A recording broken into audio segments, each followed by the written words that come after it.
बच्चों, आज हम लोग दो समांतर धारावाही तारों के बीच बल की गणना करेंगे और इसके आधार पर एम्पियर की परिभाषा भी जानेंगे।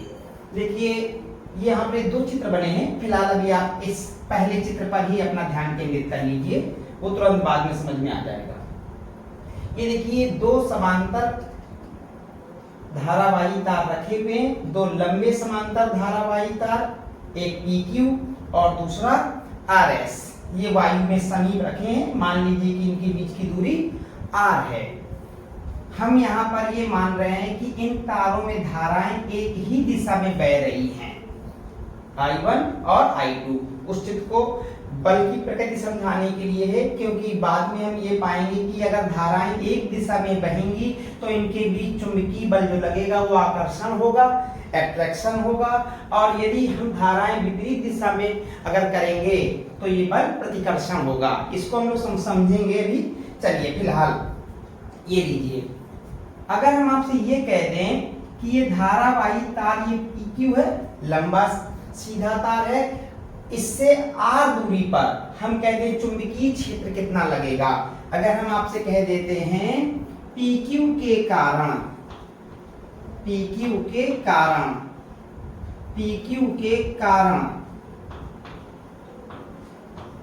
R दूरी पर चुंबकीय क्षेत्र, तो बच्चों हम लोग पहले से ही जानते हैं यह एक लंबा सीधा धारावाही तार है। तो लंबे सीधे धारावाही तार के कारण उत्पन्न चुंबकीय क्षेत्र जो होगा वो B फार्मूला हम लोग जानते हैं, μ0/2π इंटू I/R। तो ये किस तार के कारण है? PQ तार के कारण है। और PQ तार में बहने वाली धारा कितनी है? I1। इसलिए यहाँ पर धारा I की जगह हम लोग कर लेते हैं I1, और हमने R दूरी पर ही चुंबकीय क्षेत्र मांगा है, तो ये हो गया। मान लीजिए कि PQ तार के द्वारा उत्पन्न किया गया चुंबकीय क्षेत्र है B1। इस तार के द्वारा R दूरी पर चुंबकीय क्षेत्र उत्पन्न होगा B1 = μ0/2π और इंटू I1/R। क्लियर है? चलिए, इसकी दिशा के लिए हम लोग जानते हैं नियम नंबर 1 चुंबकीय क्षेत्र की दिशा ज्ञात करने का नियम है। अगर हम किसी धारावाही तार, जैसे कि यहाँ पर इस समय हमने लिया है PQ तार के कारण R दूरी पर चुंबकीय क्षेत्र की दिशा कहें, तो आपको मालूम है अंगूठा हम कर देंगे धारा की दिशा में, अंगुलियां कर देंगे R दूरी की ओर, जहां पर हम चुंबकीय क्षेत्र की गणना कर रहे हैं। यहाँ समझिए, यहाँ कहीं भी, तो ये लीजिए, धक्का देंगे, धक्का कहाँ की ओर जाएगा? ये अंगुलियां इससे मुड़ेंगे, कहाँ की ओर जाएंगी? अंदर की ओर। यानी कि तार PQ के द्वारा R दूरी पर जो ये चुंबकीय क्षेत्र उत्पन्न होगा यहाँ पर, तो वो कहाँ की ओर होगा?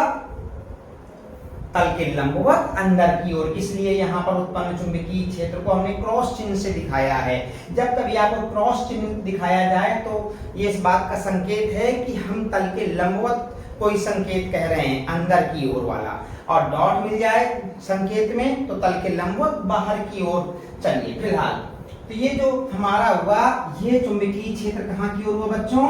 तल के लंबवत अंदर की ओर, तल के लंबवत अंदर, ठीक है ना? अंदर की ओर। चलिए, अब हम आपसे कह दें कि यहां पर एक तार RS रखा है, जो कि किस चुंबकीय क्षेत्र में है? अब यस, B1 पे है। तो आपको मालूम है कि जब कोई धारावाही तार इस जो हमने क्रॉस लगा रखा है इस चुंबकीय क्षेत्र में अगर है तो उस पर चुंबकीय बल लगेगा। चलिए हम लोग RS पर बल ज्ञात कर लेते हैं। तो हम कहते हैं अगर RS पर बल, तो RS पर बल, तो आपको मालूम है कि बल ज्ञात करने का फार्मूला होता है F IBL। मान लीजिए कि तार RS की हम L लंबाई पर बल कह रहे हैं तो F इक्वल टू लगेगा IBL और साइन थीटा। ठीक है, धारावाही चालक पर लगने वाले बल का सूत्र हम जानते हैं, F equal to IDL sine theta होता है। अब हम RS पर बल कह रहे हैं, तो यहाँ RS की धारा और RS जिस चुंबकीय क्षेत्र में है वो वाला चुंबकीय क्षेत्र यहाँ पर, तो आपको मालूम है कि जो RS चुंबकीय क्षेत्र में है वो कौन सा है, B1 है, जो कि किसके द्वारा उत्पन्न कराया गया था, PQ के द्वारा उत्पन्न कराया गया था। तो यानी कि यहाँ पर अगर हम तार RS पर बल चाहते हैं तो तार RS की धारा कितनी माने हैं हम, I2। तार RS में धारा कितनी बह रही है, I2। अब तार RS किस चुंबकीय क्षेत्र में रखा है इस समय, यस B1, तो ये B1, और मान लीजिए कि हमने इसकी L लंबाई पर लगने वाला बल कहा है, तो ये L साइन थीटा। आपको मालूम है थीटा यहाँ पर 90 डिग्री है, क्योंकि मालूम है कि ये जो चुंबकीय क्षेत्र था तल के लंबवत कहाँ की ओर है, अंदर की ओर, और धारावाही तार ऐसे रखा हुआ है तो हमारा एंगल बना 90 डिग्री। तो ये तो साइन 90 हो गया, तो हमारा लगने वाला बल F इक्वल टू आया I2 B1 और ये L साइन 90 का मान चलिए 1 रख लेते हैं, तो हमारा आपका आ गया फार्मूला I2 B1 L। बस लास्ट स्टेप, केवल हमें B1 की ये वैल्यू यहाँ लाके रख देनी है। तो चलिए रख देते हैं, तो हमारा F इक्वल टू आ जाएगा, सीधा भी कर लेते हैं साथ साथ, ये B1 की ये वैल्यू रखेंगे और इनटू कितना बचेगा, I2 और L, चलिए एक साथ रख लेते हैं, तो आपका आ जाएगा म्यू नॉट अपॉन 2 पाई और into I1 into I2 into L और अपॉन आपका आ जाएगा R।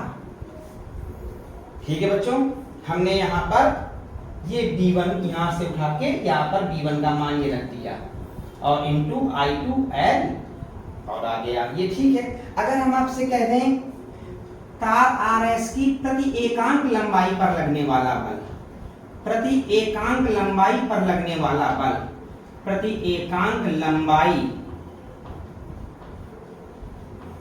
पर बल, प्रति एकांक लंबाई पर लगने वाले बल का मतलब है पर यूनिट लेंथ पर लगने वाला फोर्स, यानी कि हम लंबाई का भाग करा दें या L उठा के यहाँ ले आए, एक ही बात है, लंबाई का भाग कराएंगे तो F अपॉन L इधर आएगा और यहाँ भी लंबाई का भाग कराएंगे, लंबाई से लंबाई कैंसिल, तो प्रति एकांक लंबाई पर लगने वाला बल यानी कि इस L को इधर ले आएंगे, तो ये क्या बन गया F upon L। F upon L क्या बता रहा है, प्रति एकांक लंबाई पर लगने वाला बल, ठीक है, इक्वल टू क्या बचा बच्चों, म्यू नॉट अपॉन 2 पाई और into I1 into I2 upon R। ये हमारा आ गया बल। चलिए अब हम लोग इस बल की दिशा की चर्चा करते हैं। बल की दिशा के लिए हमारे पास है फ्लेमिंग के बाएं हाथ का नियम। फ्लेमिंग के बाएं हाथ का नियम किसी धारावाही चालक जो कि चुंबकीय क्षेत्र में रखा है उस पर लगने वाले बल, चुंबकीय बल या लारेंज बल की दिशा को बताता है। तो बच्चों आपको याद होगा ये हमारी तर्जनी जो है ये हमें क्या बताएगी, चुंबकीय क्षेत्र की दिशा बताएगी और ये धारा की दिशा बताएगी। तो अंगूठा किसे बताएगा, बल को। अब चलिए हम RS पर लगने वाले इस बल की दिशा समझाना चाहते हैं। तो चलिए तार RS पे धारा कहाँ की ओर बहती हुई दिखा रहे हैं, ऊपर की ओर। अब तार RS कैसे चुंबकीय क्षेत्र में रखा है जो कि तल के लंबवत कहाँ की ओर था, अंदर की ओर। या हम बाएं हाथ लिए हैं, तो बाएं हाथ बच्चों लिए हैं तो आपको मालूम है कि हम चुंबकीय क्षेत्र के लिए ये उंगली कहाँ की ओर कर दें, तल के लंबवत अंदर की ओर। धारा के लिए ये कहाँ की ओर कर दें, ऊपर की ओर। देख लीजिए अंगूठा हमारा किसकी दिशा में है, बल की दिशा में। यानी कि इस तार RS पर किसकी ओर बल लगेगा, यस तार PQ की ओर बल लगेगा। किसकी ओर बल लगेगा, PQ की ओर बल लगेगा। ये किसकी ओर बल लगा, ये बल लगा PQ की ओर। ठीक है, देखिए फार्मूला आ चुका है। अब हम अगर इसी तरह से जैसे कि हमने इस तार के द्वारा R दूरी पर चुंबकीय क्षेत्र की गणना की, अब ये धारावाही तार इस चुंबकीय क्षेत्र में है तो उस पर लगने वाले लारेंज बल का हमने ये मान निकाला प्रति एकांक लंबाई का, और उस पर लगने वाले बल की दिशा किसकी ओर निकली, PQ की ओर निकली। ठीक है बच्चों, चलिए हम ऐसा भी कर सकते थे कि अभी हमने इसके द्वारा इस पर गणना प्रारंभ की थी, चलिए अब इसके द्वारा इस पर गणना प्रारंभ कर लें। देखिए आपके सामने गणना है, अंत में हमें यही सूत्र मिलेगा। देखिए कैसे, हम तार, ये लंबा सीधा तार आर एस है, अगर हम कह देते आर दूरी पर तार आर एस के द्वारा आर दूरी पर चुंबकीय क्षेत्र का मान बताइए, तो यहाँ पर हम कितना लिखते, तब हम V2 लिखते और यहाँ कितना होता I2। और इस चुंबकीय क्षेत्र की दिशा के लिए क्या लगाते, दाहिने हाथ की हथेली का नियम नंबर 1 धारा की दिशा में और अंगुलियां आर दूरी पर जो बिंदु मान रहे हैं उस ओर। बताइए धक्का कहां की ओर जाता, बाहर की ओर। यहाँ पर जो चुंबकीय क्षेत्र उत्पन्न होगा जो कि इस तार के द्वारा उत्पन्न किया गया है वो कहां की ओर होता, तल के लंबवत बाहर की ओर। ठीक है, अब बताइए तल के लंबवत बाहर की ओर यहाँ पर चुंबकीय क्षेत्र आ चुका है। अब इस चुंबकीय, अगर हम कह देते तार PQ पर लगने वाला बल, तब यहाँ पे आप क्या करते, यहाँ हमारा I1 होता और यहाँ क्या होता V2। अब V2 की ये वाली वैल्यू उठा के रखते हैं तो फाइनल फार्मूला फिर से हमें वही मिलता है। यानी कि आप इसके द्वारा चाहे इस पर बल ज्ञात कर लें, चाहे इसके द्वारा इस पर बल ज्ञात कर लें, ये परस्पर लगने वाला बल होता है, इसके द्वारा इस पर और इसके द्वारा इस पर। चलिए अब आपको मालूम है कि ये तार हमारा जो PQ है ये एक ऐसे चुंबकीय क्षेत्र में है जो कि तल के लंबवत कहां की ओर है, बाहर की ओर है। चलिए इस पर निकालते हैं अब बल की दिशा। किस पर बल की दिशा, PQ पर। फ्लेमिंग के बाएं हाथ का नियम, फ्लेमिंग के बाएं हाथ का नियम हमें फिर से सिखा रहा है। ये हमारा होगा चुंबकीय क्षेत्र और ये होगा धारा। अब बताइए बच्चों, हमारा चुंबकीय क्षेत्र कहां की ओर है, तल के लंबवत बाहर की ओर। अब धारा कहां की ओर है, ऊपर की ओर। ये देखिए अब हम इसमें क्या करेंगे, अब इसमें इस प्रकार से हम हाथ रखें कि हमारा जो वो आ जाए। ये देखिए बच्चों, चुंबकीय क्षेत्र हमारा तल के लंबवत बाहर। अब आपके लिए अंगुली दिखाई न दे रही हो, मैं इसे दिखा रहे हैं। देखिए बोर्ड से कहां की ओर है, बाहर की ओर। ये देखिए ये कहां की ओर है, ऊपर की ओर। तो अंगूठा कहां की ओर है, देख लीजिए है इसको। यानी कि तार PQ पर ये बल किसकी ओर लगेगा, RS की ओर लगेगा। तो बस यही तो हमारा कर्षण बल है। इस तार पर लगने वाला बल इसकी ओर, इस तार पर लगने वाला बल इसकी ओर। यानी कि जब धाराएं एक दिशा में होंगी तो उनके बीच लगने वाला बल कैसा बल होगा, आकर्षण बल होगा। अब जरा सा इस चित्र को वाच कर लें। ये क्यों इसलिए दिखाया था, जिससे कि हमारे दिमाग में ये बैठा रहे कि यदि धाराएं विपरीत दिशा में बहेंगी तो ये लगने वाला बल, मैग्नीट्यूड तो यही होगा, लेकिन ये लगने वाला बल कैसा होगा, प्रतिकर्षण होगा। चलिए इसको भी एक बार समझ लेते हैं। PQ के द्वारा R दूरी पर चुंबकीय क्षेत्र, चुंबकीय क्षेत्र की दिशा ज्ञात करने के लिए हमारे पास है दाहिने हाथ की हथेली का नियम नंबर 1। अंगूठा धारा की दिशा में कर देना है और अंगुलियां उस बिंदु की ओर कर देनी है जहां पर हमें चुंबकीय क्षेत्र की दिशा ज्ञात करनी है, और बस आपको धक्का लगा देना है। ये अंगुलियां मोड़ दीजिए, ऐसे दोनों ही दिशा में, दोनों ही स्थितियों में आंसर हमें मिल जाता है। ये लीजिए तार PQ, धारा ऊपर की ओर, अंगुलियां R दूरी की ओर। धक्का कहां की ओर गया, अंदर की ओर। ये देखिए क्रॉस लगा रखा है। यहाँ पर उत्पन्न चुंबकीय क्षेत्र तल के लंबवत कहां की ओर है, अंदर की ओर है। अब ये तार RS एक ऐसे चुंबकीय क्षेत्र में इस समय आ गया है जो कि तल के लंबवत अंदर की ओर है। तो इस तार RS पर चुंबकीय बल लगेगा और ये बल कहां की ओर लगेगा, फ्लेमिंग के बाएं हाथ के नियम से इसकी दिशा हम लोग ज्ञात कर सकते हैं। तो चलिए आपको मालूम है कि चुंबकीय क्षेत्र हमें कहां की ओर करना है, तल के लंबवत अंदर की ओर। देखिए ये हम जो करेंगे ये तल के लंबवत, बोर्ड के तल के लंबवत अंदर की ओर, धारा कहां की ओर बह रही है इसमें, नीचे की ओर। ये देखिए बताइए अंगूठा कहां की ओर गया, इधर की। तो कहां की ओर बल लगा, बाहर की ओर। इसी तरह से जब इस पे गणना करेंगे तो इस पे बल कहां की ओर आ जाएगा, बाहर की ओर। तो ये कैसा बल लगेगा, प्रतिकर्षण बल। यानी कि अगर धाराएं एक ही दिशा में होंगी तो ये लगने वाला बल आकर्षण होगा, और विपरीत दिशा में होंगी तो लगने वाला बल प्रतिकर्षण होगा। चलिए अब एक नजर हम लोग इस फार्मूले से एम्पियर की परिभाषा को भी समझ लेते हैं। जरा गौर करिए, हमें फार्मूला मिल चुका है तार की प्रति एकांक लंबाई पर लगने वाले बल का। हम आपसे कह दें दोनों तारों में बहने वाली धाराएं I हों, पहले तार में भी आई, दूसरे तार में भी आई, आई इंटू आई स्क्वायर कर लें तो हमारा आ जाएगा F upon L equal to mu not upon 2 pi और into I square upon R. ये ठीक है। अब थोड़ा ध्यान दीजिएगा, हम आपसे कहते हैं यदि r equal to 1 metre, r equal to 1 metre व F अपॉन L बराबर ये हो 2 पाई इंटू, सॉरी पाई नहीं होगा क्योंकि पाई से पाई हम कैंसिल हो जाएगा, तो ये 2 इंटू 10 की पावर -7 न्यूटन पर मीटर। न्यूटन पर मीटर, F अपॉन L लिखा है न्यूटन पर मीटर। तो क्या होगा, तो हमारा आई स्क्वायर इक्वल टू होगा 1।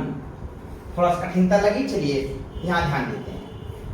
देखिए बच्चों यहाँ पर ये वैल्यू इस तरह से यूं दिखाई गई है क्योंकि हम म्यू नॉट की वैल्यू जानते हैं।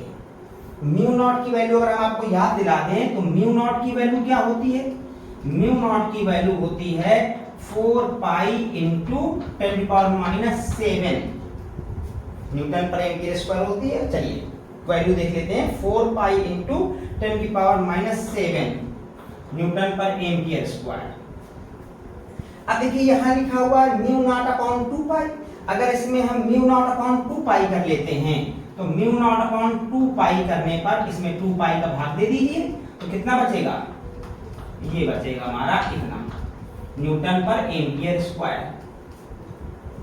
तो ये आप समझ गए होंगे कि F अपॉन L की ये वैल्यू इसलिए रखी गई है ताकि इसका आंतरिक मान इसके आंतरिक मान से क्या हो जाए, यस कैंसिल आउट हो जाए। जब इतना होगा तो इसके आंतरिक मान से कैंसिल आउट, और r इक्वल टू हम 1 मान ही रहे हैं तो आई स्क्वायर इक्वल टू कितना बनेगा 1, तो आई इक्वल टू भी क्या हो जाएगा 1 एम्पियर। 1 एम्पियर समझिए ध्यान से, अर्थात 1 एम्पियर वह वैद्युत धारा है जो लंबे समांतर तारों में प्रवाहित होने पर, यानी कि इसमें भी और इसमें भी 1 एम्पियर प्रवाहित हो। 1 एम्पियर वह वैद्युत धारा है जो लंबे समांतर तारों में, जो कि वायु में स्थित है, वायु में स्थित लंबे समांतर तारों में प्रवाहित होने पर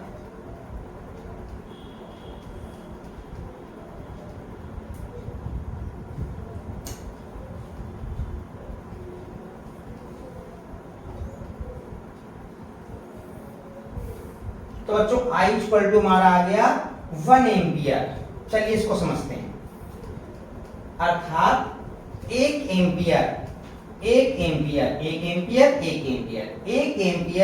वह वैद्युत धारा है जो एकांक दूरी पर, या कह लीजिए 1 मीटर की दूरी पर, जो एकांक दूरी पर वायु में या निर्वात में समांतर स्थित तारों में प्रवाहित होने पर प्रत्येक तार की, आप जानते हैं चाहे इस पर बल कहें चाहे इस पर कहें, प्रत्येक तार की प्रति एकांक लंबाई पर 2 × 10⁻⁷ न्यूटन का बल उत्पन्न करती है। 1 एम्पियर वह वैद्युत धारा है जो लंबे समांतर तार, जो कि वायु में स्थित हो, एकांक दूरी पर स्थित हो, तो एक तार दूसरे पर या ये इस पर, इसकी प्रति एकांक लंबाई पर कितना बल उत्पन्न करेगी, 2 × 10⁻⁷ न्यूटन। यह बल आकर्षण भी हो सकता है और यह बल प्रतिकर्षण भी हो सकता है। यह बल आकर्षण कब होगा, जब धाराएं एक दिशा में प्रवाहित होंगी, और यह बल प्रतिकर्षण कब होगा, जब तारों में धाराएं विपरीत दिशा में प्रवाहित होंगी। ठीक है बच्चों।